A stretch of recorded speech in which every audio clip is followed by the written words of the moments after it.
ఎక్కడ పడుతుంది?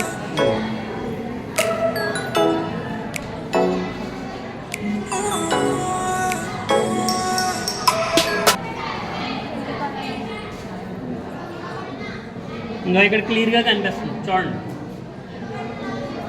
ఈ డిస్టెన్స్ కొలవాలి. ఇక్కడ నుంచి ఇక్కడికి 42 అండ్ 42.5 వి వాల్యూ వేసాం. సో ఇక్కడ మనకి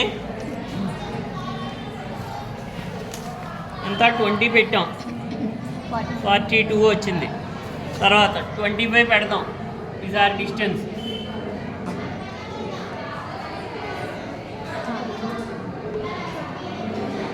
సో 25 పెడుతున్నాం.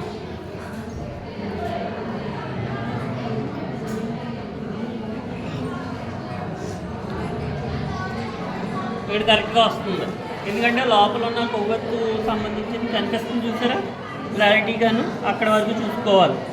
38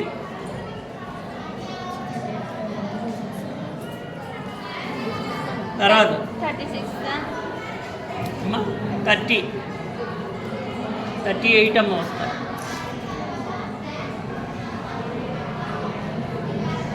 30కి పెట్టాం.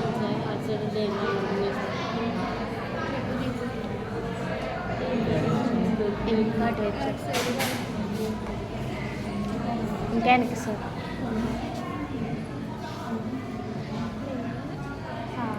పెన్సిల్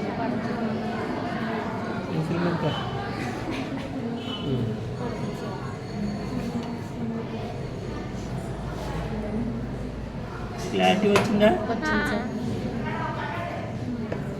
సో ఆ డిస్టెన్స్ మళ్ళీ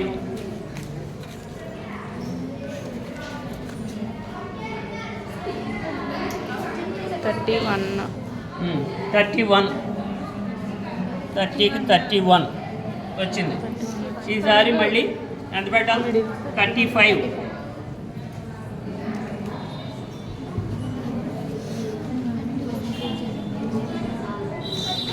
28.5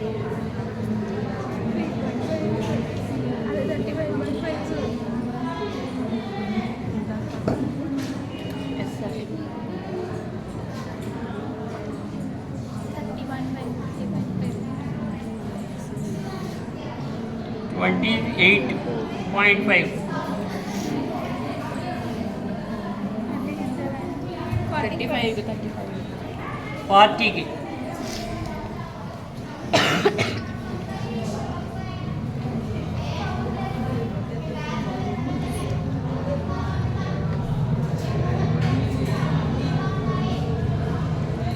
అదే క్లారిటీ.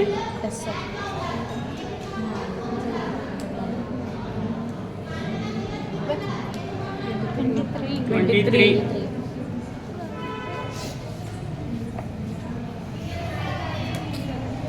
45కి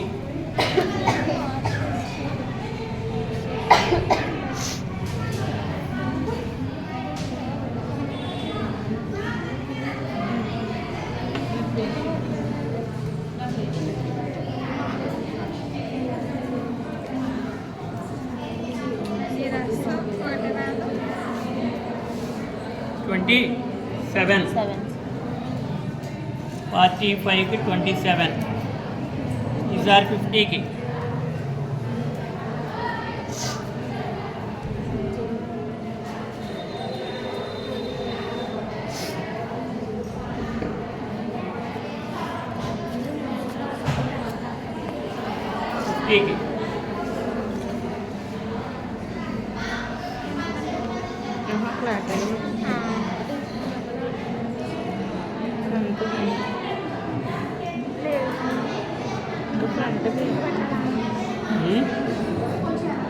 ట్వంటీ 29 అలా వచ్చింది. అంటే ఏమవుతుంది అంటే ఫస్ట్ ఎక్కువ వస్తుంది వాల్యూ, తర్వాత తగ్గుతూ ఉంటుంది, తర్వాత మళ్ళీ పెరుగుతుంది. సో గ్రాఫ్ని చూడండి, ఇక్కడ ఫస్ట్ తగ్గింది, తర్వాత అలాగా పెరిగి అదే కొంచెం అలాగా ఈక్వల్గా వచ్చేస్తూ ఉంటుంది. సో మనకు కూడా ఇక్కడ ఎలాగ వచ్చినాయి వాల్యూలు, ఫస్ట్ ఎక్కువ వచ్చింది 42, తర్వాత 38, 31 అలా తగ్గుతూ వచ్చింది. మళ్ళీ 27, 28, 27 అలా వస్తుంది. సో అంటే మనకు ఒక కర్వ్, పెరాబోలా కర్వ్ అనేది వస్తుంది అన్నమాట మన గ్రాఫ్లో. ఇదిగో ఇలా గ్రాఫ్లో పెరాబోలా కర్వ్ వస్తుంది. దీని నుంచి మనం ఏం చేయొచ్చు అంటే ఇంతే ప్రాక్టికల్ చేసేది ఇదే. మిగతాదంతా కాలిక్యులేషనే. ఎఫ్ వాల్యూ కట్టాలి యూవీల నుంచి, అలాగే 1/u 1/v కట్టాలి. వాటి నుంచి గ్రాఫులు గీయాలి, యూవీ గ్రాఫ్ గీయాలి, 1/u 1/v గ్రాఫ్ గీయాలి.